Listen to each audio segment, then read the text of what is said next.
अस्सलाम वालेकुम, welcome to novels narrative. कैसे हैं आप सब? उम्मीद करती हूँ कि खैर वाफियत से होंगे। जी तो आज हम स्टार्ट करने जा रहे हैं अपना न्यू नॉवल, लेकिन उससे पहले अगर आपने अभी तक चैनल सब्सक्राइब नहीं किया तो जल्दी से चैनल सब्सक्राइब कर लें, बेल आइकन दबा दें ताकि हर आने वाली नई वीडियो आपको मिलती रहे। लाइक कमेंट और शेयर करना मत भूलें, ठीक है जी तो जो आज हम स्टोरी स्टार्ट करने जा रहे हैं बहुत ही मज़े का नॉवल है, बहुत कमाल की स्टोरी है। यकीनन आप लोगों को अच्छी लगेगी।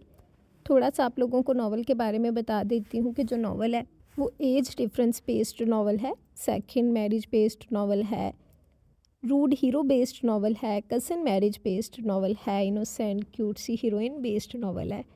बहुत ही मज़े की स्टोरी है, यकीनन आप लोगों को अच्छी लगेगी। तो चले बगैर वक्त ज़ाया किए हम अपनी आज की स्टोरी स्टार्ट करते हैं और देखते हैं कि हमारी आज की कहानी में क्या होता है। सुनान, जल्दी से नीचे पहुंचो, फुप्पो और याशार भाई गांव से आए हैं। हानिया सदा लगाती उसके कमरे में दाखिल हुई।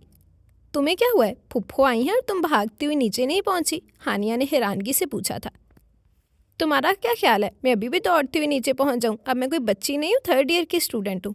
वो नहायत मतानत से बोली। अच्छा तुम जल्दी से आओ, मैं जा रही हूँ, उससे कहते हुए बाहर निकल गई।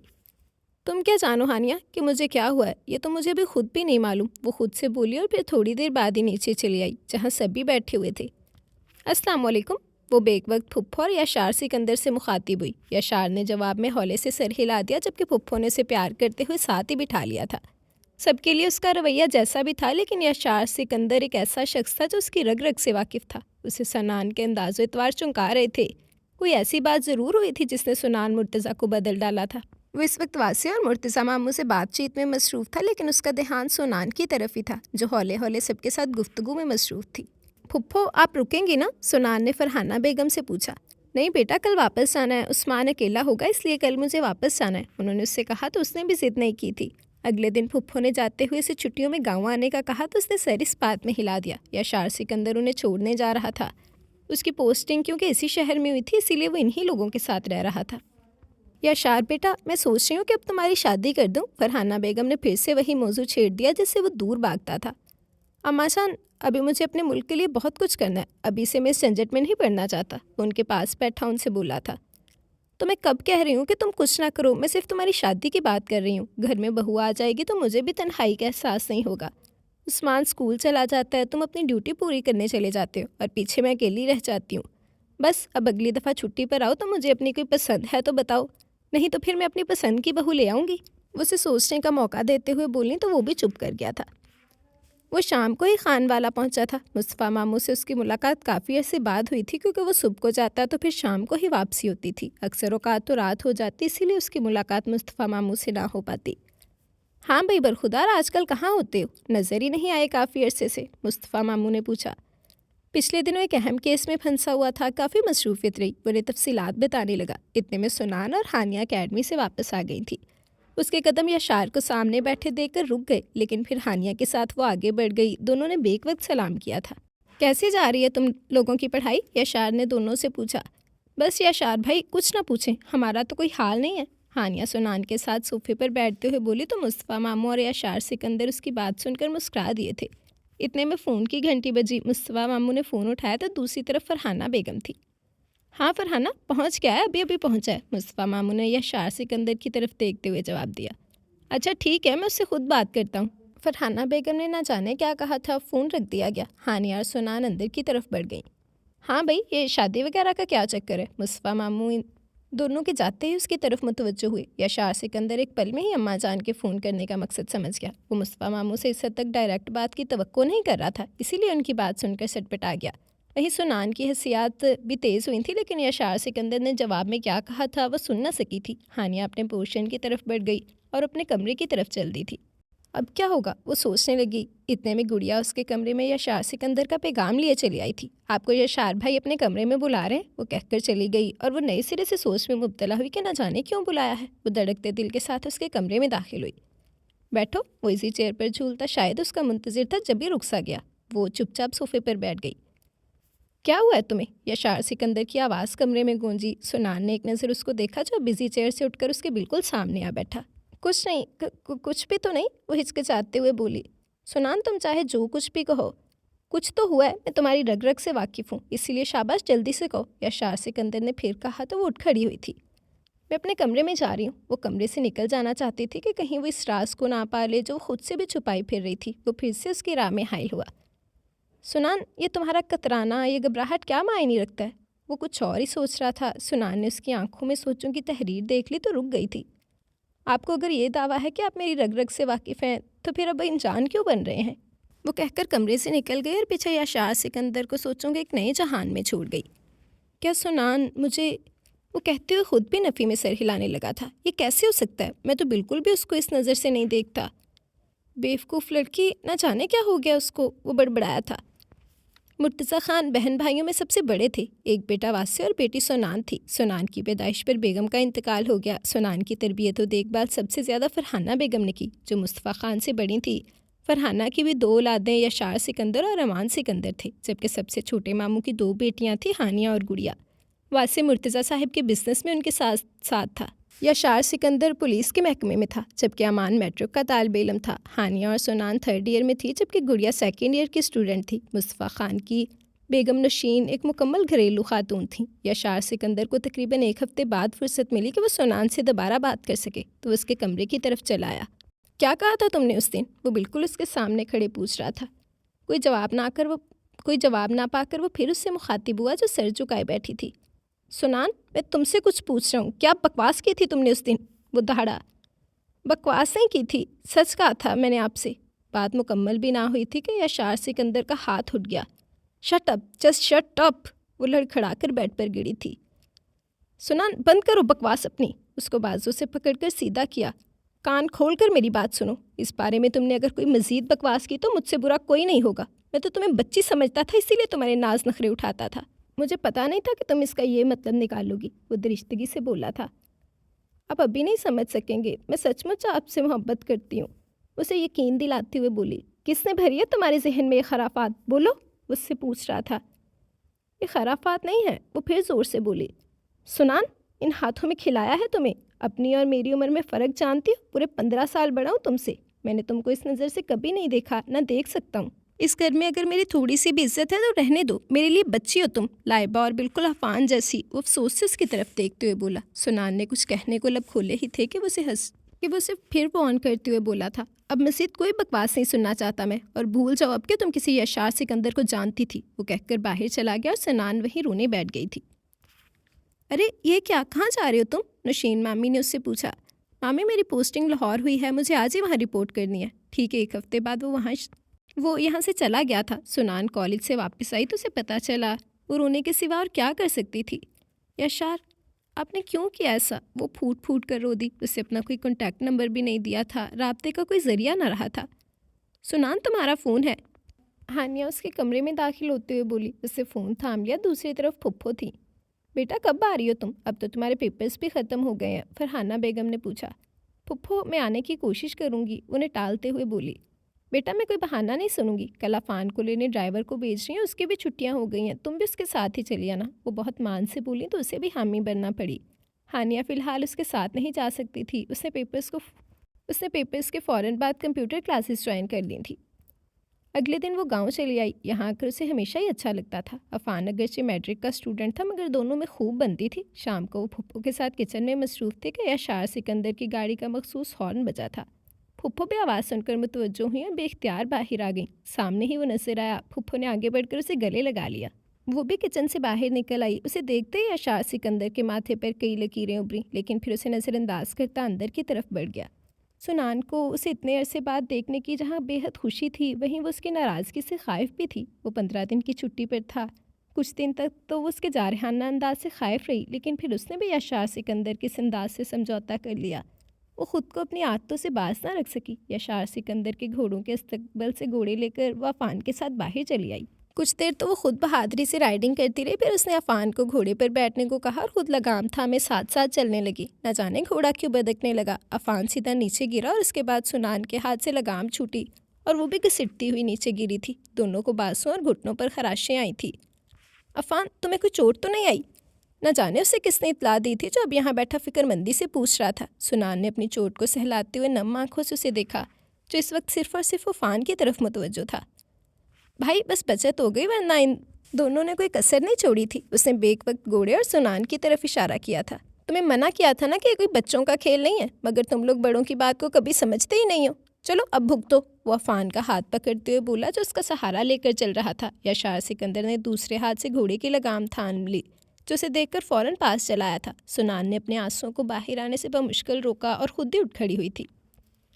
सुनान आपी, आपको ज़्यादा चोट तो नहीं आई? अफान ने पीछे मुड़कर उससे पूछा तो वो नफ़ी में सर हिला गई। याशार सिकंदर ने एक नज़र में उसके बाजू पर लगी खराशों को देखा, मगर दूसरे ही लम्हे सर को झटक कर अफान की तरफ मुतवज्जो हो गया। जैसे ही वो लोग घर पहुंचे तो याशार सिकंदर अफान को अम्मा जान के पास ले आया था। अम्मा जान, देखें आप अपने इस लाडले को। सुबह मैं मना कर रहा था कि मत कहीं जाना, लेकिन ये बात नहीं आया। शुक्र करें कोई हड्डी पसली नहीं टूटी। वो अपने हाथों से उसके बाजू पर लगी खराशों पर दवा लगाने लगा। सुनान तो घर में दाखिल होते ही अपने कमरे में चली आई। एक पल को याशार सिकंदर को अपने रवैये की बदसूरती का एहसास हुआ, लेकिन अगले ही लम्हे वो कुछ दिन पहले की बात याद करके लब भींच कर रह गया और वॉशरूम हाथ धोने के लिए बढ़ गया।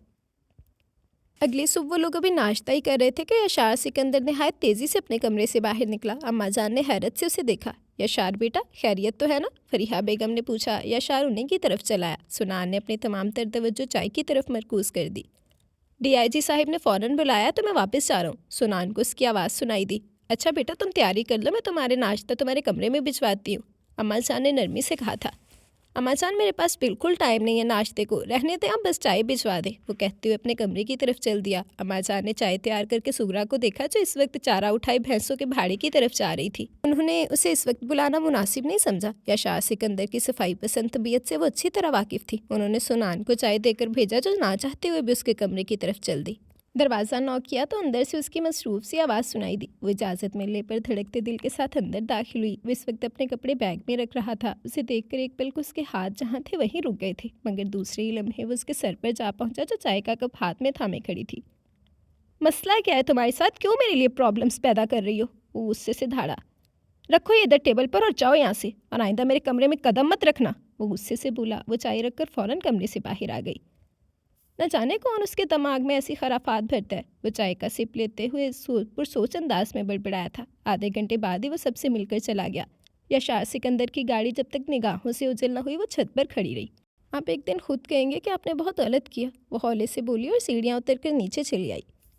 वासी के साथ वो घर वापस आ गई। 4th ईयर की क्लासेस स्टार्ट हो चुकी थी। इन्हीं दिनों में फुफ्फो के फ़ोन ने घर भर में खुशी की लहर दौड़ा दी थी, लेकिन कोई नहीं जानता था कि इस बात से उसके दिल में क्या भूचाल आ गया। उसे शादी के लिए रजामंदी दे दी थी और साथ ही अपनी पसंद से भी आगाह कर दिया था। रबिया नवाज़ उसके चचा की बेटी थी। उसकी हम उम्र हम मिजाज, किसी कॉलेज में पढ़ाती थी। सुनान को जब ये पता चला तो उसने याशार सिकंदर की तरफ फ़ोन मिला दिया। फ़ोन उसी ने रिसीव किया। आप क्यों कर रहे हैं ऐसा मेरे साथ? वो बिलक बिलक कर रो दी थी। अगर यही सवाल मैं तुमसे करूं तो क्यों कर रही हो ऐसा? क्यों अपने साथ साथ मुझे भी बदनाम करना चाहती हो? जब जानती हो कि ऐसा मुमकिन नहीं है तो फिर क्यों क्यों मुझे सबकी नज़रों से और ख़ास तौर पर मुर्तज़ा मामू की नज़रों से गिराना चाहती हो? वो ठहरे हुए लहजे में बोला। क्यों मुमकिन नहीं है ये सब? आप एक दफ़ा हामी तो भरें, कुछ मुश्किल नहीं है। सब इतना पसंद करते हैं आपको, आपकी इज्जत करते हैं, तो वो क्यों इनकार करेंगे? वो रोते हुए बोली थी। सुना, अगर सब मान भी जाएं तो फिर भी मैंने ऐसा कभी नहीं सोचा, वो उसे समझाते हुए बोला था। मैं आपको कभी तंग नहीं करूंगी, आपकी हर बात मानूंगी। मुझे पता है आप सिर्फ मेरी वजह से इतनी जल्दी शादी के लिए मान गए हैं, वो एक बार फिर आज से बोली थी। सुनान, मैंने कहा ना तुम अभी बच्ची हो, मुझे कोई मेच्योर लड़की चाहिए और तुम मेच्योर नहीं हो। और तुमसे किसने कहा कि मैं तुम्हारी वजह से शादी कर रहा हूँ? शादी तो मुझे करनी ही थी, जल्द या बदेर। और अब मैं फ़ोन रखने लगा हूँ, मैंने तुम्हें पहले भी कहा था और अब आखिरी बार कह रहा हूँ, अब मुझसे दोबारा इस मौजू पर कोई बात मत करना। मैं अब तुम्हारी कोई लायानी बात नहीं सुनूंगा। उससे से उसने फ़ोन ही काट दिया था। ठीक है, अब मैं भी देखूंगी कि मोहब्बत की ये बाजी कौन जीतता है, मैं या आप, वो अपनी हथेली से आंसू साफ करते हुए खुद से बोली। फरहाना फुफ्फो अम्मा जान को तो लगता था कि सारी तैयारियां पहले से ही मुकम्मल करके बैठी थी, इसलिए फ़ौरन एक माह बाद की तारीख रख दी गई। हानिया और फरीहा भरपूर तरीके से तैयारियों में मसरूफ़ थी और एक वो थी जो पूरी दुनिया से शायद बेखबर अपने कमरे में हर वक्त पढ़ाई में मसरूफ़ होती। सुनान, क्या बोर कर रही हो तुम? कोई शादी की तैयारी नहीं करनी क्या? हानिया उसके पास बैठते हुए बोली। तुम बेफिक्र रहो, मैं टाइम पर सब तैयारी कर लूँगी, अभी तो काफ़ी दिन बाकी हैं। वो कहकर फिर से किताब पढ़ने में मसरूफ़ हो गई। हानिया उसकी तरफ पुरसोच नज़रों से देखने लगी थी। सुनान, क्या बात है, तुम कुछ बदल सी गई हो? वो किताब उसके हाथ से लेते हुए बोली। हानिया, किताब वापस करो, मेरा कल टेस्ट है, फजूल में मुझे तंग मत करो, वो किताब लेते हुए बोली। फिर खुद ही उसे अपने लहजे का एहसास हुआ। सॉरी हानिया, कल मेरा टेस्ट है, इसी वजह से मैं परेशान थी, मेरी तैयारी भी नहीं है। तुम बताओ क्या कह रही थी? वो नरम मुस्कुराहट चेहरे पर से जाए बोली। कुछ नहीं, मैं तो यशार भाई की शादी के लिए एक्साइटेड हो रही थी तो इसीलिए तुम्हारे पास चली आई। तुम पढ़ो, मैं फिर आ जाऊंगी, वो कहते हुए उठी। तुम नाराज़ तो नहीं हो ना? सुनान ने उसका हाथ पकड़ते हुए पूछा तो हानिया हंसती थी। मैं क्यों नाराज़ होने लगी, तुम पढ़ो, मैं शाम को फिर आ जाऊंगी। हानिया चली गई तो सुनान भी गहरा सांस लेकर फिर से किताब की तरफ मुतवज्जा हो गई। यशार सिकंदर की मेहंदी के रोज़ वो सब शहर से गांव की जानब रवाना हुए। सुनान ने एंड टाइम पर जाने से इनकार कर दिया और कॉलेज में दिसंबर टेस्ट का बहाना बना दिया। मुर्तज़ा साहिब से उसे काफ़ी डांट डपट भी हुई थी। बेटा, अगर तुम पहले बता देती तो शादी की तारीख आगे की रख देते, मुर्तज़ा साहिब ने डांटने के बाद उससे कहा। फिर वो लोग उसे छोड़कर रवाना हो गए थे। हानिया के पेपर जनवरी में थे, इसीलिए वो काफ़ी खुश थी। गाँव में इन सब का फुप्पो ने बहुत खुशी से इस्तकबाल किया। वहीं वो सुनान के ना आने पर हैरत ज़दा भी हुई थी। मुर्तज़ा भाई, ये सुनान कहाँ है, क्यों नहीं आई? उन्होंने इस्तफसार किया। फरहाना, उस पागल ने एंड टाइम पर बताया कि उसके दिसंबर टेस्ट स्टार्ट हो रहे हैं। मुर्तज़ा साहिब को अभी भी उसकी बचकाना हरकत पर गुस्सा था। उससे पहले क्यों नहीं बताया मुझे, मैं कोई और तारीख रख देती, फरहाना बेगम ने कहा तो मुर्तज़ा साहिब ने भी उनकी तायद की। जबकि यशार सिकंदर जानता था कि वो क्यों नहीं आई, मगर खामोशी के सिवा कोई चारा भी नहीं था। शाम को मेहंदी थी। यशार सिकंदर को दुपट्टे की छाँव में लाया गया। ब्लैक कुर्ता शलवार पहने वो आज बाकी दिनों की बनिस्बत बहुत मुख्तलिफ लग रहा था। सबने मेहंदी की रस्म अदा की। यशार सिकंदर को एक लम्हे के लिए सुनान की गैर मौजूदगी का एहसास शिद्दत से हुआ था। उसका जी चाहा कि इसी वक्त जाए और उसको अपनी खुशियों में शामिल करे, मगर अगले ही लम्हे वो खुद पर काबू पा गया था। अगले दिन चूंकि शादी थी, बारात गांव में ही जानी थी, लेकिन फिर भी वक्त की पाबंदी का ख्याल रखा गया। बारात टाइम पर पहुंची। रबिया नवाज रबिया सिकंदर बनकर फुप्पो के घर आ गई। वलीमे के बाद वो तमाम भी शहर लौट आए और साथ ही इन लोगों को शहर आने की दावत भी दे डाली। घर पहुंचे तो सुनान को बुखार में तड़पते देखा। 3-4 दिन में वो बिल्कुल कमज़ोर हो गई थी। डॉक्टर को बुलाया गया। डॉक्टर साहिब, कोई फिक्रमंदी की बात तो नहीं ना? वासी ने सुनान के मुतल्लिक पूछा। नहीं, घबराने की कोई बात नहीं, मामूली सा बुखार है, आप ये दवाई इस्तेमाल करें, इंशाल्लाह आराम आ जाएगा, डॉक्टर ने मुर्तज़ा साहिब और वासी से हाथ मिलाते हुए कहा। वो दोनों बाप बेटा फिर सुनान के कमरे की तरफ पड़ गए जहाँ नौशीन मासी उसे सूप पिला रही थी। 2 दिन में उसकी हालत काफ़ी बेहतर हो गई थी कि इन्हीं दिनों में रबिया और यशार सिकंदर उनसे मिलने चले आए। सभी ने उनका भरपूर इस्तकबाल किया। वहीं उन्हें सुनान की तबीयत की खराबी का पता चला। यशार सिकंदर की हयात एकदम तेज़ हुई। यशार सिकंदर की हसियात एकदम तेज़ हुई। रबिया सुनान से मिलने उसके कमरे में चली आई। हानिया ने उसका तारुफ करवाया। रबिया बहुत अच्छे तरीके से मिली। वो सुनान से काफ़ी देर तक उसके बारे में बातें करती रही, जबकि सुनान सिर्फ हूँ हाँ में जवाब देती रही। यशार सिकंदर उसके कमरे में नहीं आया था। इन दोनों के जाने के बाद वो फूट फूट कर रो दी। रबिया, जल्दी से मेरा कोई सूट प्रेस कर दो, मुझे शाम होने से पहले लाहौर पहुंचना है, यशार सिकंदर ने रबिया से कहा, जो इस वक्त कल का लेक्चर तैयार कर रही थी। यशार, आप अम्मा जान से कह दे, मैं फ़िलहाल मसरूफ़ हूँ, वो कहकर फिर से अपने काम में मशगूल हो गई। यशार सिकंदर को उसकी बात पर गुस्सा आ गया, मगर फ़ौरन ही बर्दाश्त कर गया और अपने कपड़े लेकर अम्मा जान के कमरे की तरफ चल दिया। उन्हें कपड़े प्रेस करने के लिए दिए और ख़ुद वॉशरूम चला गया। वापस आया तो इस वक्त रबिया अपने भाई दाऊद से बातों में मसरूफ़ थी। दाऊद रबिया का छोटा भाई था। मैट्रिक में नाकामी के बाद जिसने तालीम को खैराबाद कह दिया था और आजकल फारिग ही था। सबके बहुत समझाने पर भी वह तालीम की जानब दोबारा राग़िब नहीं हुआ था। यशार सिकंदर ने जब रबिया और दाऊद को बातें करते देखा तो मिलने के बाद अम्मा जान की तरफ चला आया, जो कि चाय बनाने में मसरूफ़ थी। अम्मा जान, आप ये सब क्यों कर रही हैं? रबिया से कहें वो खुद क्या करे, वो अंदर के गुस्से को दबाते हुए बोला। बेटा, क्यों गुस्सा कर रहे हो? आज नहीं तो कल उसे ही करना है ना ये सब कुछ। तुम भी चलकर बैठो, मैं चाय लेकर आती हूँ, अम्मा मतानत से बोली थी। अम्मा जान, मैं उसे यहाँ बिठाने के लिए नहीं लाया, आप उसे कहती क्यों नहीं है? उसका फ़र्ज़ बनता है आपकी हेल्प करवाए, खिदमत करे। वो किचन में ही बैठ गया था। बेटा, आहिस्ता आहिस्ता सब समझ जाएगी, बच्ची नहीं है वो, अम्मा जान उठते हुए बोली तो वो खुद से भी नजरें चुरा कर दिल ही दिल में गोया हुआ। हाँ, बच्ची नहीं है, इसीलिए तो लाया था। और वो सुनान, उसे ना जाने क्यों सुनान याद आ गई। अगर वो यहाँ होती तो अम्मा जान कितनी खुश होती। उसे अम्मा जान की ख्वाहिश भी मालूम हो गई थी, मगर वो खामोश ही रहा। वो अपनी सोचों में गुम था कि रबिया किचन में दाखिल हुई। वो चौंक गया था। रबिया, क्या ये अच्छा लगता है कि तुम वहाँ बैठी गप्पे लड़ाती रहो और अम्मा जान यहाँ तुम्हारे काम कर रही हो? उसे समझाते हुए बोला तो रबिया ने बहुत हैरत से उसे देखा। मेरा भाई आधे घंटे के लिए आया है और मैं वो टाइम चाय बनाने में गुजार दूँ सिर्फ और सिर्फ आपके इत्मीनान के लिए? यशार, आप तो कम अज़ कम ऐसी बातें ना करें, वो कहकर चली गई और यशार सिकंदर ने वहीं अपना सर थाम लिया। उस्मान मैट्रिक के बाद अब कॉलेज में था और हर वीकेंड पर ही आता था। अम्मा जान घर में अकेली होती, यशार सिकंदर लाहौर और रबिया कॉलेज चली जाती। अम्मा जान को घर की वीरानी खाने को दौड़ती, लेकिन वो कर भी क्या सकती थी। रबिया यशार सिकंदर की पसंद थी। हालांकि उनका इरादा सुनान को अपने घर लाने का था, लेकिन ये बात उन्होंने सिर्फ अपने दिल तक ही महदूद रखी थी। वो नहीं जानती थी कि यशार सिकंदर भी उनकी ख्वाहिश जानता है। वो बेटे को खुश देखना चाहती थी। अगर वो रबिया के साथ खुश था तो फिर वो क्यों कर ऐसी बात करती। दोपहर का वक्त था, वो खाना बना चुकी थी। रबिया अभी कॉलेज से लौटी थी। उन्होंने उसे फ्रेश होने का कहा और खुद खाना गर्म करने लगी। इतने में फ़ोन की घंटी बजी। फ़ोन रबिया ने ही रिसीव किया। न जाने फ़ोन पर क्या कहा गया था कि वो रोने लगी। अम्मा जान कांपते दिल से फ़ौरन उसके कमरे में दाखिल हुई। बेटा क्या हुआ है, सब खैरियत तो है ना? मेरे बच्चे तो खैरियत से है ना? उन्होंने बेताबी से पूछा। रबिया ने गुस्से से उनकी तरफ देखा। अम्मा जान, इस दुनिया में आपके बच्चों के अलावा भी लोग बसते हैं। आपके बच्चे ठीक हैं, उन्हें क्या होना है? वो शदीद बदलिहास हो चुकी थी। मेरे भाई को पुलिस पकड़ कर ले गई है। हाय मेरा भाई, भला क्या कर सकता है, वो तो बहुत मासूम है। वो अपने इकलौते भाई का जिक्र बहुत मोहब्बत से कर रही थी। जबकि अम्मा जान के बच्चों की अहमियत उसकी नज़र में क्या थी, वो अम्मा जान को समझ आ चुकी थी। अम्मा जान अपनी बेवकूफ़ी के एहसास से बाहर चली आई और सोचने लगी कि एक ऐसी औरत है कि जो अपने शौहर के बारे में कहते हुए ज़रा एहसास नहीं हुआ। उससे तो शायद सोचा भी नहीं होगा कि गुस्से में वो क्या लफ्ज़ बोल गई है। रबिया ने फ़ौरन कुछ सोचते हुए यशार सिकंदर को फ़ोन मिलाया। हेलो यशार, मैं रबिया बात कर रही हूँ। रबिया जल्दी से बोली। हाँ बोलो, खैरियत? तुमने फ़ोन किया, घर पर तो सब खैरियत है ना? अम्मा जान की तबीयत ठीक है? वो उससे पूछने लगा और रबिया तो इस वक्त गुस्से से खौल उठी।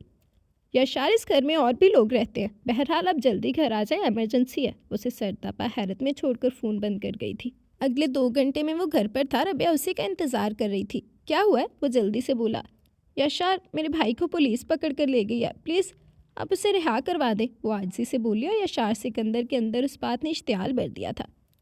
तुमने मुझे इस बात के लिए बुलाया है और मैं पूरा रास्ता ना जाने क्या समझता रहा।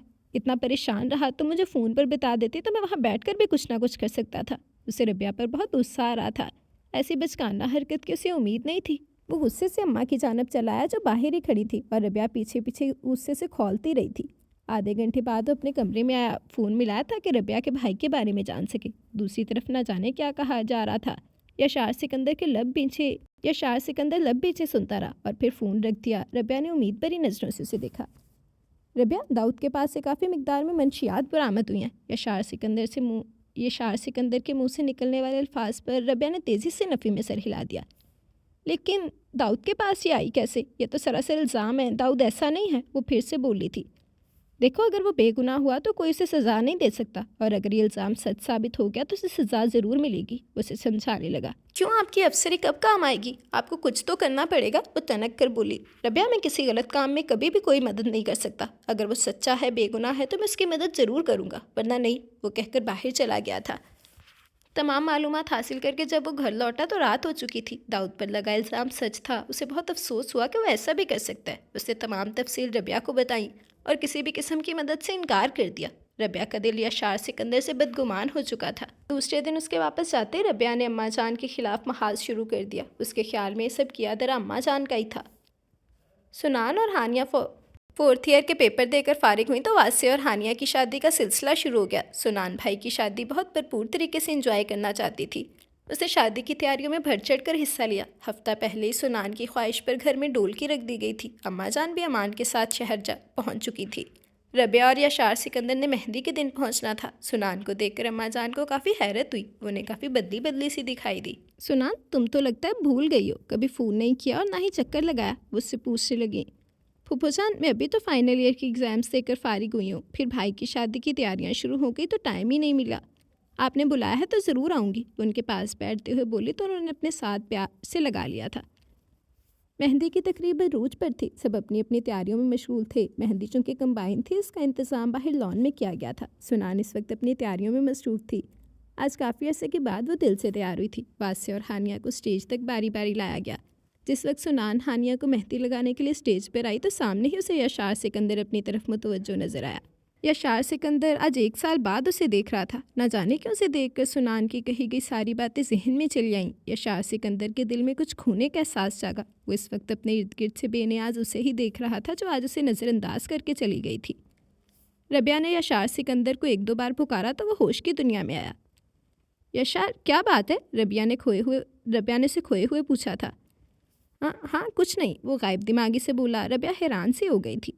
मेहंदी की तकरीब जैसे ही ख़त्म हुई तो अम्मा जान से ज़रूरी बात का बहाना करके वापस चला आया था। वो ख़ुद भी समझ नहीं पा रहा था कि ऐसा क्यों हुआ है, क्यों उससे भाग कर चला आया, क्यों उससे दूर हुआ। वो ड्राइविंग करते हुए सोच रहा था। शादी की तकरीब ख़त्म हुई तो अम्मा जान ने भी वापसी का प्रोग्राम बना लिया। रबिया याशार सिकंदर के वापस चले जाने की वजह से सज्जो बेच में थी कि आखिर ऐसी कौन सी बात होगी जो वो वापस चला गया। जिस वक्त वो गांव पहुंचे शाम हो चुकी थी। रबिया अपने कमरे में दाखिल हुई तो कमरे को अंधेरे में डूबे पाया। उसने लाइट ऑन कर दी। सामने याशार सिकंदर इसी चेयर पर आंखें मूंदे बैठा था। याशार उसे पुकारती आगे बढ़ी और उसके कंधे पर हाथ रख दिया। सुनान प्लीज़ लाइट ऑफ कर दो, वो तेज़ी से बोला, मगर सामने खड़ी रबिया को देखकर उसे अपने अल्फाज का एहसास हुआ। रबिया का चेहरा इस वक्त गम गुस्से की तस्वीर बना हुआ था। अच्छा, अब मैं समझी कि क्या चक्कर है। वो कौन सा ज़रूरी काम था जो आपको करना था? आपको तो अपना गम मनाना था। वो हाथ नचाकर बोली। Please Rabia, I am sorry, गलती से मेरे मुँह से सुनान। वो वजाहत देने लगा तो दरमियान में ही रबिया ने उसको टोक दिया। क्या गलती है? आप तो खुद को बहुत मैच्योर समझते थे, तो ये टीनेजर्स वाली हरकतें क्यों कर रहे हैं? क्यों इस वक्त अपनी नाकाम मोहब्बत का गम मना रहे हैं आप? वो सवालिया अंदाज से बोली थी। रबिया शट अप, बंद करो अपनी फजूल गोई। वो गुस्से से धाड़ा। रबिया रोने लगी। देखो रबिया, वो मुझे बिल्कुल उस्मान की तरह अजीज़ है, क्यों गलत फहमी का शिकार हो रही हो? उसे समझाते हुए बोला। मुझे कोई गलत फहमी नहीं हुई। जब वो आपको पसंद थी तो उससे ही शादी कर लेते। मेरी ज़िंदगी क्यों तबाह की? वो ज़ोर ज़ोर से चीखते हुए बोली। याशार ने बमुश्किल खुद को हाथ उठाने से रोका था। इतने में अम्मा जान भी शोर की आवाज़ सुनकर आ गई। रबिया उन्हें भी सुनाने लगी। उनका ज़बत जवाब दे गया। अम्मा जान, आप ही समझाएं इसे, बंद करें अपनी बकवास। वो कहकर खुद कमरे से बाहर आ गया था। अम्मा जान ने तहम्मुल से रबिया से लड़ाई की वजह पूछी तो उससे चीखते हुए ने सूरत हाल बताई और साथ ही उन्हें भी कसूरवार ठहरा दिया। अम्मा जान सर थाम कर रह गई। याशार सिकंदर वापस चला गया। रबिया उससे नाराज़ थी। याशार ने उसे मनाने की कोशिश भी की, मगर बेसूद। वो कुछ सुनने को तैयार ना थी। उसके दिल में शक का कांटा चुभ चुका था। याशार सिकंदर के जाने के ठीक 1 हफ्ते बाद अम्मा जान की तबीयत ख़राब हो गई। उमान तो यहाँ होता नहीं था। रबिया ने घर में ही उन्हें कुछ दवा वगैरह दे दी और अपने फ़र्ज से सुबह को दोष हो गई। अम्मा जान बुखार में तड़प रही थी और रबिया सुबह कॉलेज चली गई। वापस आई तो याशार सिकंदर को घर में मौजूद पाया। तुमने मुझे फ़ोन क्यों नहीं किया कि अम्मा जान की तबीयत इतनी सख्त ख़राब है? वो उसके सर पर सवार पूछ रहा था। मैंने सोचा मामूली बुखार है, जल्द ठीक हो जाएगा। वैसे भी मैंने आपको परेशान करना मुनासिब नहीं समझा। वैसे भी और थोड़े गम में आपको, वो दिलेरी से बोली। याशार सिकंदर उसकी आखिरी बात को तो बर्दाश्त कर गया। वाह रबिया बेगम वाह, जब तुम्हारा भाई जेल में था तो उस वक्त तुम्हें एहसास ना हुआ कि मैं परेशान हूँगा। सारा रास्ता मैंने उस दिन परेशानी में गुजारा, और अब जबकि अम्मा जान इतनी सख्त बीमार है तो तुमने मुनासिब नहीं समझा। कैसी औरत हो तुम? वो अफसोस से बोला। हाँ मैं बुरी हूँ तो फिर क्यों मुझसे शादी की? उस सुनान से कर लेते जिसने ना जाने क्या घोल कर पिला दिया है। बाप को सिर्फ वही दिखाई देती है और सुनाई भी वही देती है। वो कहती हुई कमरे से बाहर निकल गई। याशार सिकंदर ने तासुब से जाती हुई रबिया को देखा जो अपना घर बर्बाद करने पर तुली हुई थी, मगर वो अफसोस के अलावा और क्या कर सकता था। इस वक्त उसे सिर्फ अम्मा जान की फ़िक्र खाई जा रही थी। उसे अब रबिया पर एतबार नहीं रहा था। न जाने उसकी गैर मौजूदगी में वो अम्मा जान के क्या सलूक रवा रखे। वो शहर वापस तो आ गया था, मगर उसे मुसलसल अम्मा जान की फ़िक्र थी। उसे अब अपनी गलती का एहसास शिद्दत से हुआ था। रबिया उसके लिए बिल्कुल अच्छी बीवी साबित नहीं हुई थी। वो सिर्फ और सिर्फ अपना मफाद सोचती थी, जिसे अपने अलावा किसी की परवाह नहीं थी। दूसरों को इल्म सिखाने वाली ये बात नहीं जानती थी कि इंसानियत के किस तरह काम आया जाता है।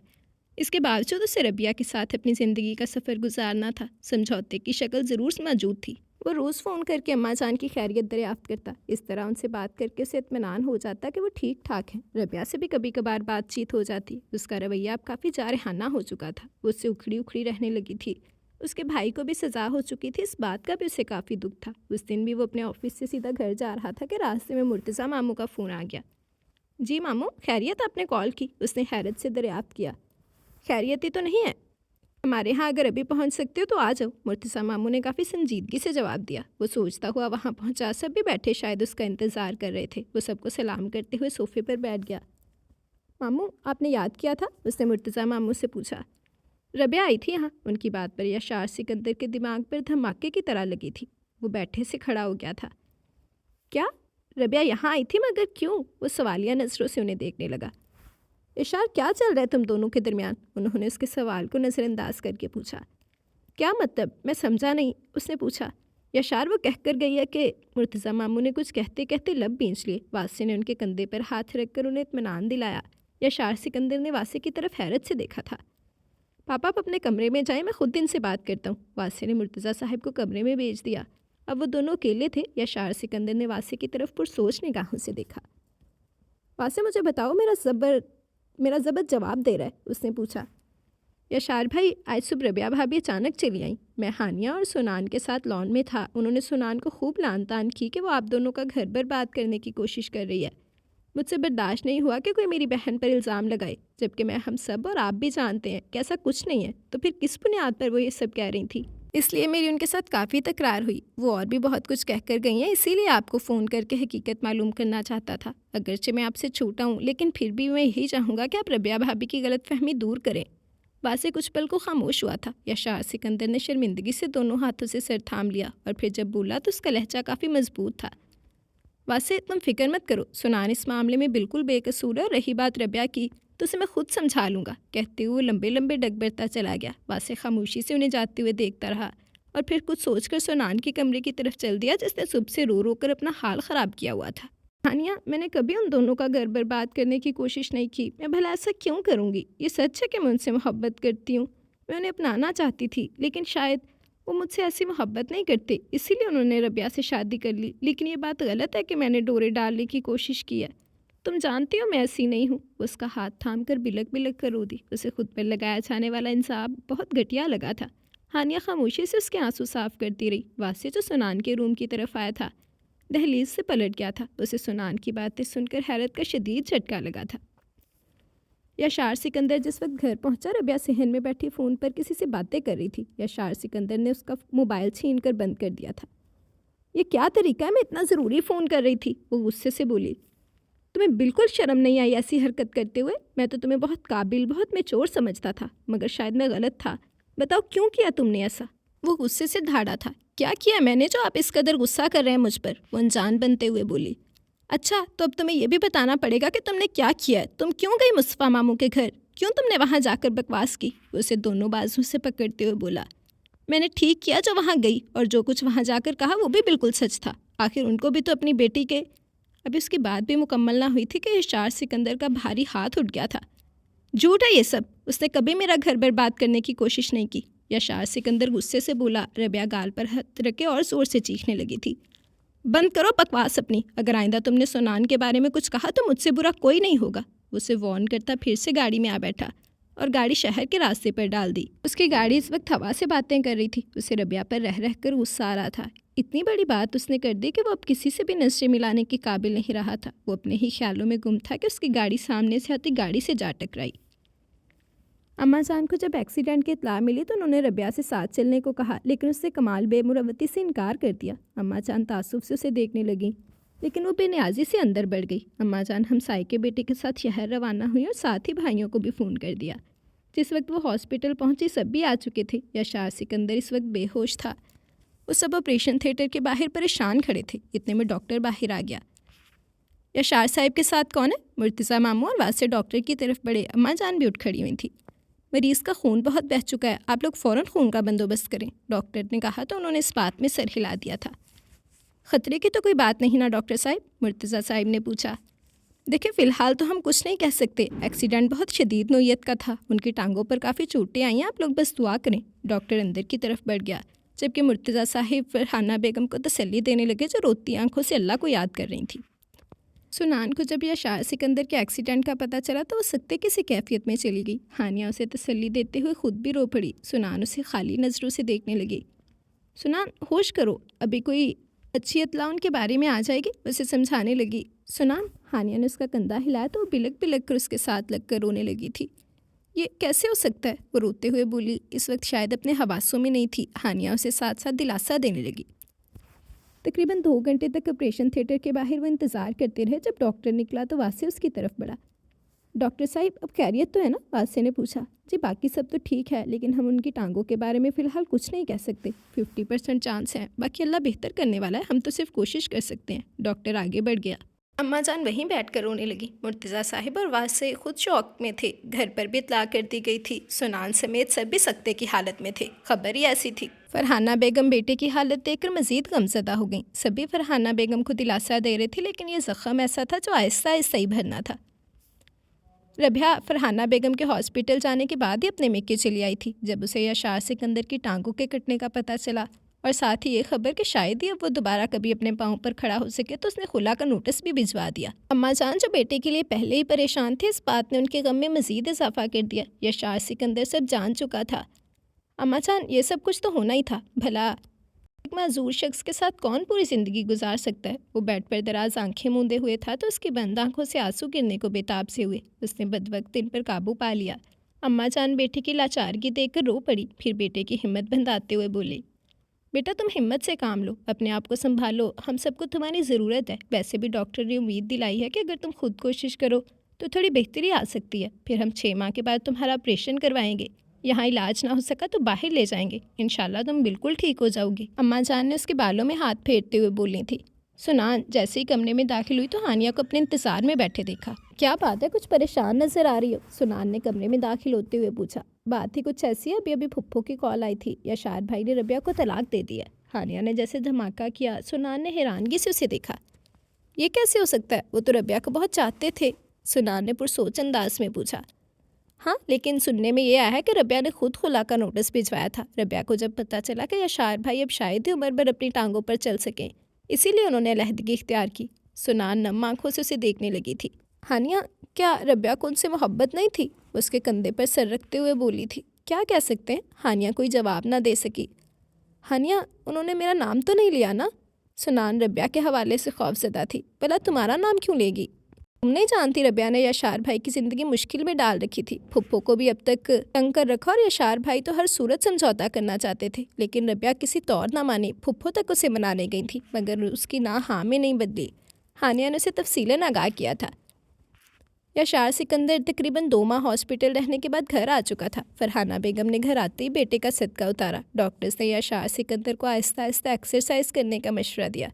यही वजह थी कि वो सिपाही गुल मोहम्मद की ज़ेरे निगरानी रोज़ाना थोड़ी बहुत एक्सरसाइज कर रहा था। गुल मोहम्मद उसके महकमे का बंदा था जो शहर में उसके कामकाज के लिए साथ था। डॉक्टर से उम्मीद दिलाई थी कि अगर वो खुद कोशिश करे, हिम्मत करे तो 6 माह बाद ऑपरेशन के काबिल हो जाएगा। 3 माह एक्सीडेंट को हो चुके थे, लेकिन सूरत हाल हौसला अफजा नहीं थी। वो सहारे के बावजूद चंद कदम से ज़्यादा नहीं चल सकता था। अम्मा जान बेटे को देखकर अंदर ही अंदर हिम्मत और हौसला हार रही थी। शहर से सभी मिलने के लिए गाँव आए, लेकिन सुनान नहीं आई थी।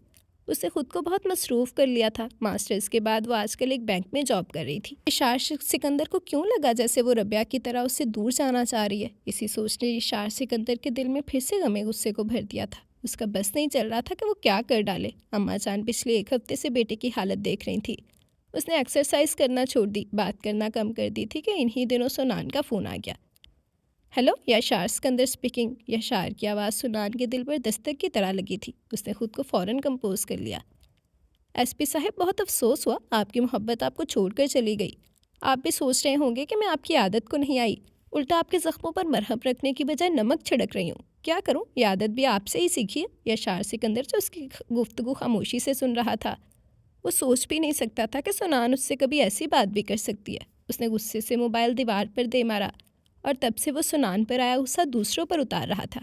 सुनान, तुम जानती हो तुमने कितना दिल दुखाया यशार भाई का। मैं सोच भी नहीं सकती कि तुम इस तरह से बदला लोगी उनसे। हानिया सुनान से उस दिन से नाराज़ थी जिस दिन उसने यशार को फ़ोन किया था।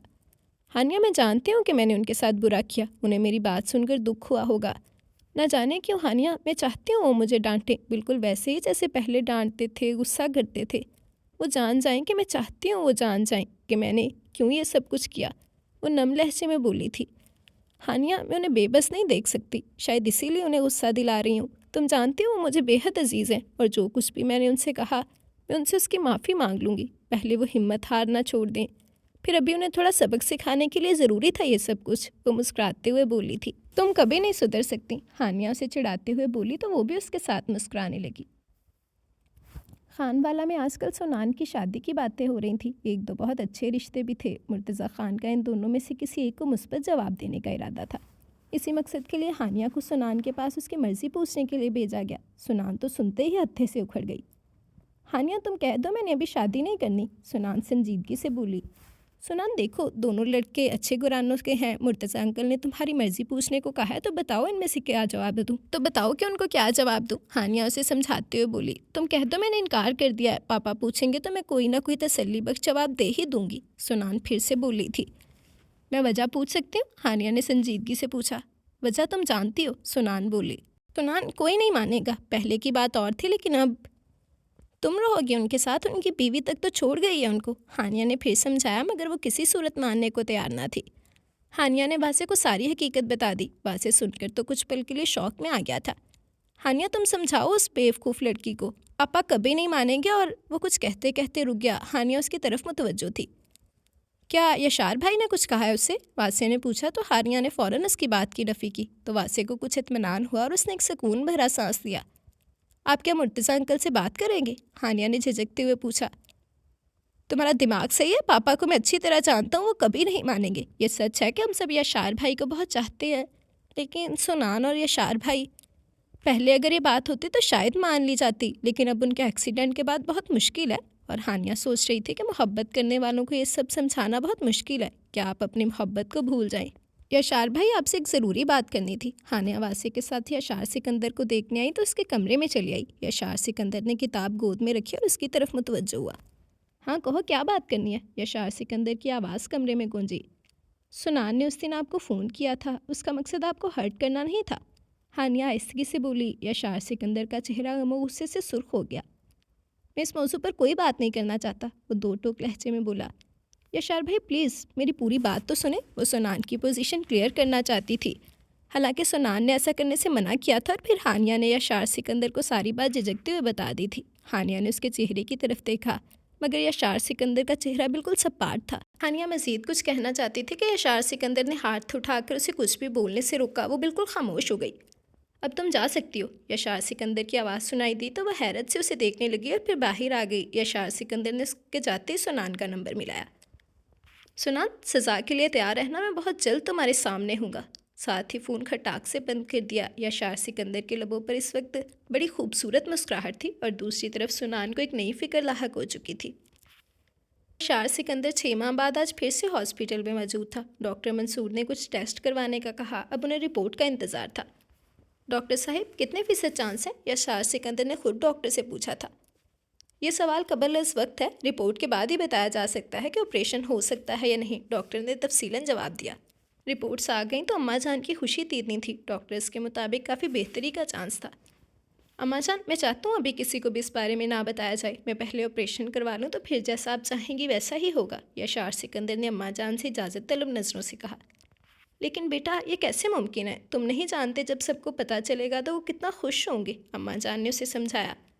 वो तो ठीक है अम्मा जान, मैं ये सब जानता हूँ, लेकिन प्लीज़ अभी कुछ दिन रुक जाएं। यशार सिकंदर ने अम्मा जान के दोनों हाथ थाम लिए तो अम्मा जान ने बेटी की खातिर खामोशी इख्तियार कर ली। रिपोर्ट्स क्लियर होने के ठीक 2 हफ्ते बाद उसका ऑपरेशन कर दिया गया। वो 2 माह हॉस्पिटल रहा और जब वो बगैर सहारे के चलने फिरने के काबिल हुआ तो डॉक्टर ने उसे घर जाने की इजाज़त दे दी। अम्मा जान ने इसके मना करने के बावजूद सबको इस खुशी की इत्तला दे दी। सभी मिलने चले आई। वहीं यशार सिकंदर को हानिया की ज़ुबानी सुनान के इस्लामाबाद जाने का पता चला, जहाँ वो इंटर्नशिप के लिए गई थी।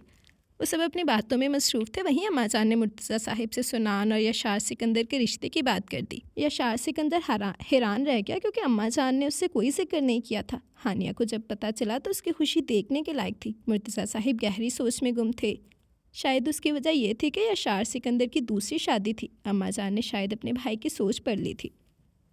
मुर्तज़ा भाई, मेरी हमेशा से ख्वाहिश थी कि सुनान को अपनी बहू बनाऊं, लेकिन शायद यशार की ज़िंदगी में पहले रबिया को आना था। वो दुख भरे लहजे में बोली। लेकिन ये मेरा वादा है कि सुनान इंशाल्लाह यहाँ बहुत खुश रहेगी। उन्होंने मज़ीद कहा। यशार सिकंदर को भी अब मुर्तज़ा साहिब की खामोशी ने परेशान सा कर दिया। वो उनके चेहरे की तरफ हैरानगी से देखने लगा। उसी दम मुर्तज़ा मामू ने फरहाना बेगम और फिर यशार सिकंदर की तरफ देखा। सब भी उन्हें देख रहे थे। फरहाना, यशार मुझे बहुत अजीज़ है, बिल्कुल सुनान की तरह। अगर तुम ये सवाल पहले करती तो भी मेरा जवाब हाँ ही होता।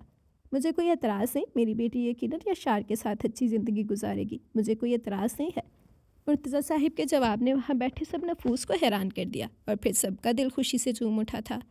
हानिया जल्द से जल्द ये खबर सुनान को सुनाना चाहती थी। यशार सिकंदर ने उसे ऐसा करने से रोक दिया। वो खुद उस पागल लड़की का रद्द-ए-अमल देखना चाहता था। हानिया ने फिर खामोशी इख्तियार कर ली। सुनान जब वापस लौटी तो सब ने बहुत पुरजोश इस्तकबाल किया। वो हैरान सी रह गई, लेकिन साथ ही जब शादी की खबर ने उसे चकरा कर रख दिया था। मैं भी पापा से बात करती हूँ। वो कैब बगैर सोचे समझे मुर्तज़ा साहिब के कमरे में चल दी। टीवी लाउंज में उसे हानिया मिल गई थी। कहाँ जा रही हो? हानिया ने पूछा। पापा से कुछ बात करनी है, वो दो टोक लहजे में बोली तो हानिया उसे ज़बरदस्ती वापस कमरे में ले आई और समझाने लगी। हानिया तुम मुझे बता सकती थी, क्यों नहीं बताया पहले? उसे झंझोड़ते हुए बोली। वो इस वक्त अपने आप में नहीं थी। सुनान, होश के नाखून लो, क्यों तुम सबको परेशान करती हो? जो होना था हो गया, हानिया बोली। हानिया, मैं तुम्हें बता रही हूँ, मुझे किसी तारिक वारिक से शादी नहीं करनी, बता दो सबको, वो तेज़ लहजे में बोली। तारिक, तुमसे किसने कहा ये सब? हानिया ने हैरानी से पूछा। फिर जब अपनी बात पर गौर किया तो फ़ौरन बोली, मेरा मतलब है, तुम्हें किसने बताया ये सब? हानिया, अभी फ़ोन आया था यशार सिकंदर का, उन्होंने ही मुझे बताया है कि वो मुझे सज़ा देना चाहते हैं, इसीलिए मेरी हालत से महजूज़ हो रहे हैं। वो बिल्कुल रोने वाली हो गई। हानिया बेचारी सूरत हाल में क्या कर सकती थी? उसे तो खुद यशार सिकंदर ने मना कर रखा था, बल्कि सबको ही। सब भी उसकी इस निराली मुंतिक पर हैरान थे। सुनान शादी से बार बार इनकार कर रही थी, लेकिन इस बात से किसी के सर पर जून तक नहीं रेंगी। सब शादी की तैयारियों में मसरूफ़ थे कि इन्हीं दिनों यशार सिकंदर अम्मा जान के साथ चले आए। सुनान और अम्मा जान की मुलाकात काफ़ी अरसे बाद हो रही थी। अम्मा जान ने उसे मोहब्बत से अपने साथ लिपटा लिया। यशार सिकंदर वासे के कमरे में था। शायद सुनान और उसकी मुलाकात अभी तक नहीं हुई थी। फुप्पो के पास कुछ देर बैठते हुए उसे यशार सिकंदर की शादी का पता चला। वो हैरत से फुप्पो की तरफ देखने लगी। नहीं यशार सिकंदर, अब नहीं, अब मैं आपको किसी और का नहीं होने दूंगी। आप मेरे थे, मेरे हैं और मेरे ही रहेंगे। वो दिल में तहिया करती फुप्पो के पास से उठी थी और सीधे वासे के कमरे में चली आई, मगर वहाँ कोई नहीं था। वो लब्बीन से अपने कमरे की तरफ चल दी। सुनान ने जैसे ही लाइट ऑन की तो उसकी आंखें हैरत से मज़ीद फैल गईं। यशार सिकंदर सामने ही पूरी शान से सोफे पर बुरे जमान था। वो वहीं दरवाजे के बीचों बीच खड़ी हो गई। सुनान, क्यों तंग कर रही हो तुम सबको? जानते हो सब कितना परेशान है तुम्हारी वजह से। यशार सिकंदर ने बात करने में पहल की। वो आज काफ़ी अरसे बाद उसे अपने रूबरू देख रही थी। मैं किसी को परेशान नहीं कर रही, और ना ही मैं कोई बच्ची हूँ। 22 साल की एक मैच्योर लड़की हूँ, वो मैच्योर पर जोर देते हुए बोली थी। सुना, तुम एक खूबसूरत पढ़ी लिखी लड़की हो, तुम्हें कोई भी अच्छा शख्स मिल सकता है, तो फिर क्यों जिद कर रही हो तुम में किस चीज़ की कमी है? वो आज उससे वाज़िह अंदाज में पूछ रहा था। वो उसके दिल का हाल जानना चाहता था। वो चलती हुई उसके कदमों में आ बैठी और उसकी आंखों में देखते हुए बोली, आपकी कमी है, सिर्फ आपकी। आपको सबकी परवाह है, सबकी फ़िक्र है, सिर्फ मेरी परवाह नहीं है। आप क्यों नहीं मान जाते? वो आज उससे शिकवा कर रही थी। वो तो कब का उसकी मोहब्बत में हार चुका था, बस इकरार करना बाकी था। एक अधूरे शख्स के साथ रह लोगी तुम? वो उसे फिर आजमाने लगा।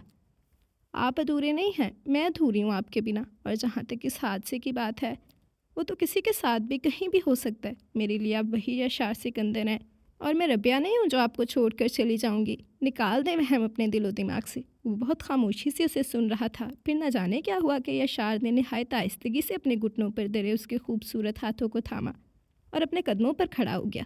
सुनान ने सर उठाकर पहले उससे फिर उसकी टांगों की तरफ देखा। उसकी आंखों में हैरानी थी। आप चल सकते हैं? आपने मुझे पहले क्यों नहीं बताया? क्यों छुपाया मुझसे? आपने उसे कुछ समझ नहीं आ रही थी कि अपनी खुशी का इजहार कैसे करे।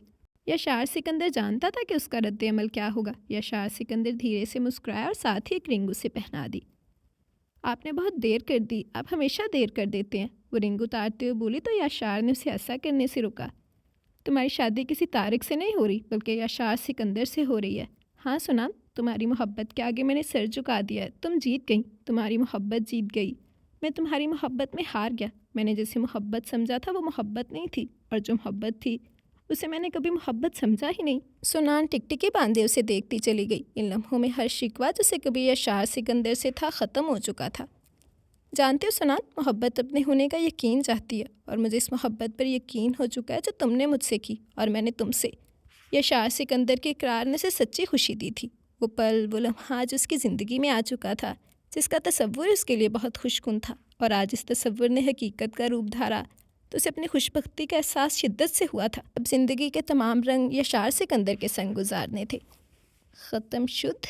जी, तो ये था हमारा आज का नावल। शॉर्ट सी क्यूट सी स्टोरी थी। उम्मीद करती हूँ कि आप लोगों को पसंद आई होगी। आप सबकी राय का, आप सबके कमेंट्स का मैं बेसब्री से इंतज़ार करूँगी। मुझे अच्छा रिस्पॉन्स दीजिएगा। ज़रूर बताइएगा कि आज का नावल आप लोगों को कैसा लगा, कौन सा किरदार अच्छा लगा, कौन सा बुरा लगा, और यशार सिकंदर और सुनान का करैक्टर आप लोगों को कैसा लगा। मुझे बेसब्री से इंतज़ार रहेगा। वैसे मैं अगर पर्सनली अपनी राय दूं तो मैंने सुनान नाम फ़र्स्ट टाइम सुना है, वो भी किसी लड़की का। सिनान नाम लड़के का सुना हुआ था, लेकिन लड़की का सुनान तो मुझे फ़र्स्ट टाइम जब मैंने नावल पढ़ा ना, तो मुझे यही फ़ील हुआ कि शायद ये लड़के का नाम है। तो जो मेरे लिए कुछ यूनिक चीज़ थी इस नावल में, तो वो लड़की का नाम बड़ा यूनिक सा था। बस अच्छा था, बुरा नहीं था, लेकिन बहुत यूनिक सा था। लड़कों के नाम वाली ज़्यादा वाइब आ रही थी। तो बाकी आप लोग स्टोरी मुझे ज़रूर बताइएगा कि कैसी लगी आप लोगों को। आप सबकी राय का, आप सबके कमेंट्स का, अच्छे अच्छे रिस्पांस का मैं बेसब्री से इंतज़ार करूँगी। रिस्पांस लाज़मी दिया करें और जो लोग भी मुझे सुनते हैं मुझे लाज़मी बताया करें कि आप लोगों को कहानियाँ कैसी लगती हैं। अगर आप लोग लॉन्ग कमेंट नहीं करना चाहते, आप लोगों को नहीं पता चल रहा कि आप लोग क्या लिखें, तो आप लोग बेशक मुझे दिल वाले इमोजी ही भेज दिया करें। मेरे लिए वो भी बहुत होगा कि मुझे पता चल जाएगा कि आप लोगों ने कम से कम नॉवल सुन लिया है, ठीक है। तो मुझे ज़रूर बताया करेंगे कहानी आप लोगों को कैसी लगी। आप सबकी राय का, आप सबकी कमेंट्स का मैं बेसब्री से इंतज़ार करूँगी। इसके अलावा जिसने अभी तक चैनल सब्सक्राइब नहीं किया है, जल्दी से चैनल सब्सक्राइब कर लें, बेल आइकन दबा दें ताकि हर आने वाली नई वीडियो आपको मिलती रहे। लाइक, कमेंट और शेयर करना मत भूलें, ठीक है जी। तो नॉवल का नेम था चलो मान लेते हैं, बाय नयाब हुसैन। उम्मीद करती हूँ कि कहानी आप लोगों को पसंद आई होगी। आप सब अपनी राय का इज़हार ज़रूर कीजिएगा कि आप लोगों को स्टोरी कैसी लगी। आप सबकी राय का, आप सबके कमेंट्स का मैं बेसब्री से इंतज़ार करूँगी। अच्छा रिस्पॉन्स दीजिएगा, ठीक है जी। और ये ना समझा करें कि मैं रटी रटाई लाइन बोल देती हूँ, तो आप लोग सब्सक्राइब भी लाजमी किया करें। आप लोग आजकल बिल्कुल चैनल सब्सक्राइब नहीं कर रहे, क्या हो गया आप लोगों को? बल्कि सब्सक्राइबर्स 2-4 कम ही हुए हैं, तो ऐसा मत करें, सब्सक्राइब करें। आपको मज़े मज़े की कहानियाँ मिलेंगी इस चैनल पर। और जो मेन चीज़ है, लाइक भी किया करें वीडियो को। अगर आप लोग व्यूज़ अच्छे दे देते हैं तो लाइक देखें तो बहुत ही कम लाइक्स होते हैं, तो लाइक भी लाजमी किया करें ताकि मुझे भी पता चलता रहे कि आप लोगों ने इसे पसंद भी किया नावल को, ठीक है। तो आप सबकी राय का मुझे बेसब्री से इस नावल पर इंतज़ार रहेगा कि आप लोगों को कैसी लगी है कहानी। तो अब हम एक दफ़ा अपना कमेंट सेक्शन देख लेते हैं, फिर अपनी वीडियो एंड करेंगे जी। तो चलिए हम कमेंट सेक्शन देखते हैं। एक्चुअली मैंने आप लोगों को बताया था ना कि हमारी तरफ लाइट का बहुत ज़्यादा इशू है। आई थिंक सो वो वायर्स वगैरह दोबारा से डाली जा रही हैं, तो इस वजह से बहुत ज़्यादा मसला बना हुआ है लाइट का। तो मैंने बस फिर स्क्रीनशॉट्स ले लिए थे कुछ कमेंट सेक्शन के जो लेटेस्ट आए हुए थे, तो हम अभी वो कमेंट्स देखते हैं। बाकी इंशाल्लाह हम कल वाली वीडियो में देख लेंगे जो रह गए, ठीक है जी। तो चलें हम अपना कमेंट सेक्शन देखते हैं। सबसे पहले ज़ैनब सगीर कह रही हैं ज़बरदस्त, nice, thank you very much Zainab Sagheer, आपको अच्छा लगा, मुझे खुशी हुई। आगे भी आपकी राय का बेसब्री से इंतज़ार रहेगा, मुझे ज़रूर बताइएगा कि आज की स्टोरी आपको कैसी लगी, ठीक है। दैन सुमियार शेख कह रहे हैं best novel, thank you very much Sumiyar Sheikh, आपको पसंद आया, मुझे खुशी हुई। आगे भी आपकी राय का बेसब्री से इंतज़ार रहेगा, मुझे ज़रूर बताइएगा कि आज का नावल आपको कैसा लगा, ठीक है। देन साइम आरिफ कह रहे हैं ज़बरदस्त novel, thank you very much Saim Arif, आपको पसंद आया, मुझे खुशी हुई। आगे भी आप लोगों की राय का इंतज़ार रहेगा, मुझे ज़रूर बताइएगा कि आज की स्टोरी आपको कैसी लगी, ठीक है जी।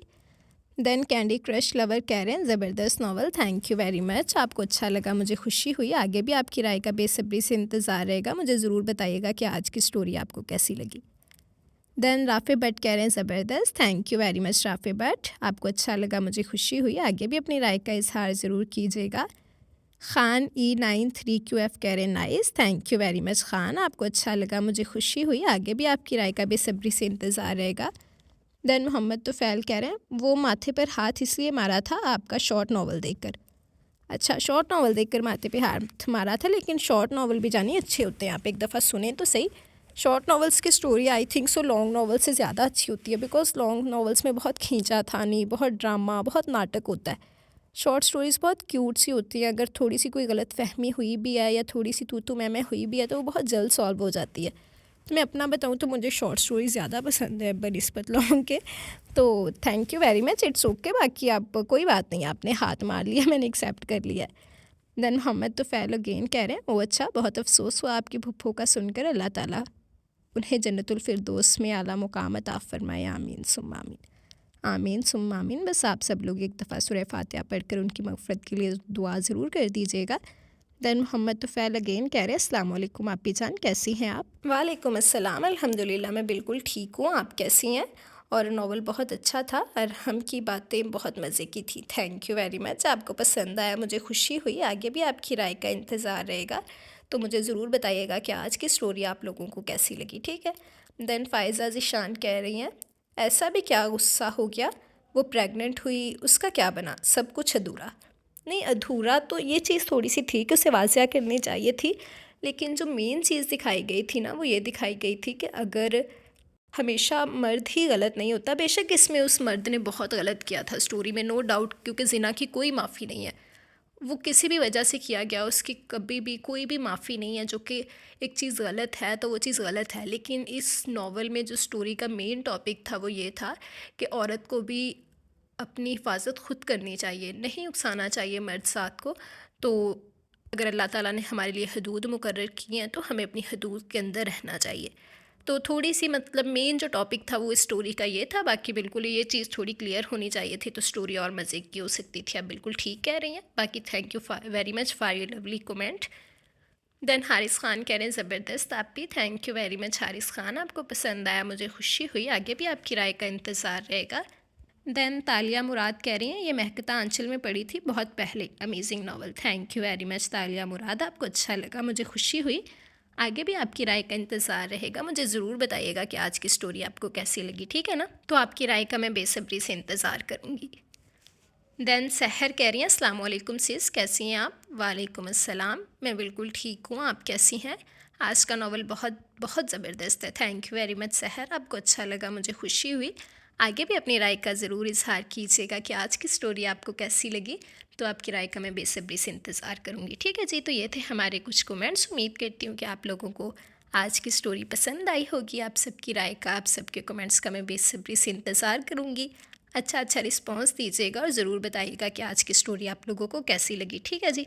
अच्छा जी, तो ये नावल मैंने आप लोगों के साथ पढ़ा। तो जैसे कि आप लोगों को पता है कि जो नावल मैं आप लोगों के साथ पढ़ती हूँ उस पर मैं अपना थोड़ा सा रिव्यू ज़रूर देती हूँ। तो आप लोग मेरा भी थोड़ा सा रिव्यू सुन लें कि मुझे नावल कैसा लगा है। तो अगर मैं अपने पॉइंट ऑफ व्यू से बताऊँ तो स्टोरी ठीक थी, अच्छी थी स्टोरी। लेकिन जो थोड़ी सी मुझे जगह पे थोड़ी मिसफिट लगी ना, वो ये चीज़ लगी कि ये शार ने सुनान को सिर्फ इस वजह से रिजेक्ट किया कि उनमें एज गैप इतना ज़्यादा था। हालांकि उसकी माँ चाहती थी कि वो उसकी बहू बने। तो आई डोंट थिंक सो कि अगर उसकी माँ राज़ी थी तो उसकी माँ का मसला था, वो आगे राज़ी कर सकती थी, उसकी मोहब्बत एक्सेप्ट कर सकता था। लेकिन खैर चलो, उसने एक्सेप्ट नहीं किया, ओके हो गया। बाद में यशार साहिब को हमारी हीरोइन से मोहब्बत हो गई, तब एज गैप उसके लिए कोई मैटर नहीं करता था। हालांकि उसके पास अपनी बीवी भी थी, लेकिन इट्स ओके, वो समझौता करने को तैयार हो गया। लेकिन उसके बाद जहाँ मेन ट्विस्ट आया कि जब सुनान का रिश्ता आया तो उसके बाप ने हानिया को भेजा कि तुम जाओ और जाके सुनान से उसकी मर्ज़ी पूछो। तो यहाँ पर उसका बाप सुनान की मर्ज़ी को अहमियत दे रहा है। लेकिन जब सुनान के लिए उसी के कज़न का जो उससे 15 साल बड़ा रिश्ता आता है तो उसने बाप ने पूछने तक की जहमत नहीं की। क्यों भाई, अब कौन से उस कज़न को सुरखाब के पर लगे हैं जब आपने पूछने तक की जहमत नहीं की कि मुझे मेरी बेटी इस रिश्ते के लिए राज़ी है या नहीं। ठीक है, हम स्टोरी पढ़ रहे थे, हमें पता था कि वो उसे पसंद करती है, लेकिन उसके बाप तो ये बात नहीं जानता था। तो ये चीज़ मुझे थोड़ी लगी। तो बाकी ओवरऑल अगर देखा जाए तो क्यूट सी शॉर्ट सी स्टोरी थी, मुझे अच्छी लगी, ओके थी स्टोरी। और आप सब भी मुझे ज़रूर बताइएगा कि आपको कैसी लगी। आप सबकी राय का, आप सबके कमेंट्स का मैं बेसब्री से इंतज़ार करूँगी। अच्छा मुझे रिस्पांस दीजिएगा और ज़रूर बताइएगा कि आप लोगों को स्टोरी कैसी लगी और आप लोगों की क्या राय है, ठीक है। बाकी मेरे कुछ लिसनर्स हैं जो भाग चुके हैं और मैं उनसे शदीद किस्म की नाराज़ हो चुकी हूँ। मैं उन्हें कितनी बार अपनी वीडियो में मेंशन कर चुकी हूँ कि भाई वापस आओ, कहाँ चले गए हो आप लोग। लेकिन नहीं, पता नहीं कहाँ चले गए हैं, भाग गए हैं। मुझे लगता था कि कुछ लोग ऐसे हैं जो मेरा साथ कभी नहीं छोड़ सकते, बट सही कहते हैं कि उम्मीदें वाबस्ता नहीं करनी चाहिए, लोग कहाँ साथ देते हैं। तो उनमें कुछ लोग हैं जिनका मैं ज़िक्र करना चाहूँगी। तो अगर आप लोग वीडियो सुन रहे हैं तो भाई मुझे कमेंट छोटा सा बेशक कमेंट करते मुझे बताएं कि आप लोग यहाँ पर हाजिर हैं, जिनमें सीमा सुल्ताना है, आयशा क्वीन है, अयान बेग हैं। ये कुछ लिसनर्स हैं जिन्होंने, हिना रंगरेज़ हैं, नसीमा है, और जिन्होंने काफ़ी अरसे से कमेंट नहीं किया। तो भैया आप लोग जल्दी जल्दी वापस आएँ, मैं आप लोगों की वापसी का इंतज़ार कर रही हूँ। और इसके अलावा जो अभी आज की वीडियो में कमेंट सेक्शन नहीं था, उसमें भी मेरी कुछ रेगुलर लिसनर्स हैं, लेकिन आई थिंक सो कि वो शायद मेरा नेट नहीं है, तो शायद उन्होंने कमेंट कर दिया हो। तो उम्मीद करती हूँ कि उन्होंने भी कमेंट कर दिया होगा, तो उनके भी कमेंट का मैं वेट करूँगी। बाकी आप लोग मुझे ज़रूर बताइएगा कि आज की स्टोरी आप लोगों को कैसी लगी। आप सबकी राय का, आप सबके कमेंट्स का मैं बेसब्री से इंतज़ार करूँगी। मुझे अच्छा रिस्पॉन्स दीजिएगा कि आज की स्टोरी आप लोगों को कैसी लगी। इसके अलावा जिसने अभी तक चैनल को सब्सक्राइब नहीं किया है तो जल्दी से चैनल सब्सक्राइब करें, अभी करें। मुझे सुन रहे हैं ना, तो जाके चैनल सब्सक्राइब करें, साथ में बेल आइकन भी दबाएं ताकि जब भी मैं कोई वीडियो पोस्ट करूं तो आपको वो वीडियो का नोटिफिकेशन आ जाए, ठीक है। रटी रटाई बात नहीं है, आप लोगों ने अमल करना है इस चीज़ पे। मुझे जल्दी 9 के सब्सक्राइबर्स चाहिए और ईद पे आप लोग मुझे 10 के सब्सक्राइबर्स का गिफ्ट दोगे, ठीक है ना। आपकी तरफ से मुझे ये गिफ्ट चाहिए 10 के सब्सक्राइबर्स का। तो इसके अलावा लाइक, कमेंट और शेयर भी क्या करें। चलें शेयर का मैं आप लोगों पे छोड़ती हूँ कि आप लोगों की मर्ज़ी है, आप लोग अपने फ्रेंड से करना चाहते हैं करें, वरना जैसे आप लोगों को अच्छा लगे। लेकिन लाइक का लास्ट में क्या करें, लाइक से मुझे मोटिवेशन मिल जाती है, मुझे पता चल जाता है कि आप लोग स्टोरी सुन चुके हैं और आप लोगों को स्टोरी पसंद आई है। ठीक है, तो लाइक लास्ट में किया करें और कमेंट सेक्शन में बेशक काफ़ी लॉन्ग कमेंट ना किया करें, छोटा सा कमेंट कर दिया करें। ये आप लोगों की तरफ से नरेटर्स के लिए एक मोटिवेशन होती है कि वो आप लोगों के लिए और मज़े मज़े के नॉवेल्स ला सकें। और लिटरली जब आप लोग अच्छा रिस्पांस देते हो तो मैं बहुत ही एनर्जेटिक होकर रिकॉर्डिंग करती हूँ, और जिस दिन रिस्पांस नहीं आ रहा होता तो मैं भी आलसों की तरह पड़ी होती हूँ, कभी इधर गिर रही होती हूँ तो कभी इधर की मुझे रिकॉर्डिंग नहीं करनी, लेकिन मैं फिर भी महा ढीठ होकर कर लेती हूँ। तो लेकिन आप लोग मुझे महा ढीठ ना बनाएं, आप लोग मुझे मोटिवेट करें ताकि मैं भी खुशी खुशी रिकॉर्डिंग कर सकूँ आप लोगों के लिए, ठीक है ना। तो अब इस नावल पे आप लोगों ने मुझे अच्छा अच्छा रिस्पांस देना है, मुझे ज़रूर बताना है कि आज का नावल, आज की कहानी आप लोगों को कैसी लगी, कौन सा करैक्टर आप लोगों को अच्छा लगा, कौन सा बुरा लगा। आप सबकी राय का, आप सबके कमेंट्स का मैं बेसब्री से इंतज़ार करूँगी। अपनी राय का इज़हार ज़रूर कीजिएगा। तो अब हम इंशाल्लाह हाजिर होंगे कल नए नावल के साथ, नए किरदारों के साथ। तब तक के लिए आप लोग आज की स्टोरी एंजॉय करें और मुझे इजाज़त दें। दुआओं में याद रखिएगा। अल्लाह हाफिज़।